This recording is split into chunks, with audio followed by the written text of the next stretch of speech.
সংবিধান সংশোধন নিয়ে সরকার এবং বিরোধী দলের মধ্যে একটা সমন্বয় বিশেষ কমিটি করার কথা বলছেন স্বরাষ্ট্রমন্ত্রী, আলাদা একটা কমিটি করার কথা। এইটাকে আসলে আপনি কিভাবে দেখছেন? সংকটের সমাধান দিতে পারবে এই কমিটি? এটা তো ইতিবাচক, কারণ এর মাধ্যমে কি সমাধান হতে পারে যে সংকট হবে না তৈরি কেন? হচ্ছে?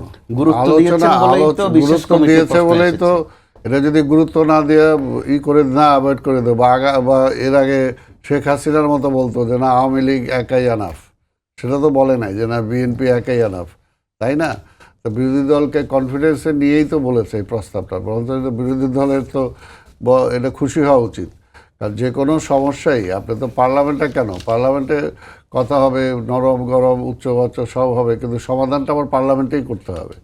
সমাধানের দায়িত্বটা কিন্তু দেশের জনগণ পার্লামেন্টকে দিয়েছে, যে আগামী 5টা বছর কিভাবে চলবে তার জন্য একটা প্রতিনিধি সে তার এলাকা থেকে বাছাই করে সে পাঠিয়েছে পার্লামেন্টে, যে তাদের দায়িত্ব রাষ্ট্রটাকে সুভাবে ভালোভাবে পরিচালনা করা।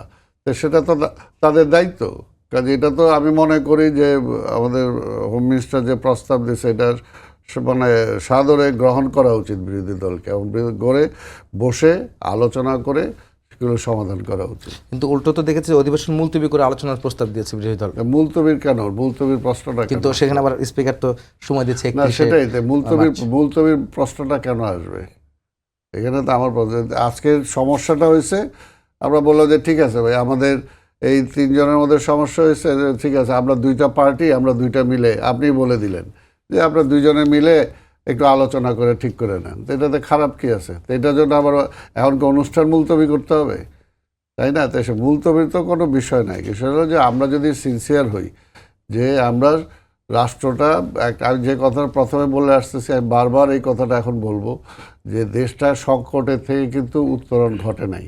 আর আর্থিক সংকট, জনগণের সংকট, মধ্যপ্রাচ্যের সংকট, এগুলো মাথায় রেখে নতুন আরেকটা সংকট রাষ্ট্রের সৃষ্টি করাটা যারা করবে তারা নিশ্চয়ই অন্তত দেশপ্রেমিক হবে না।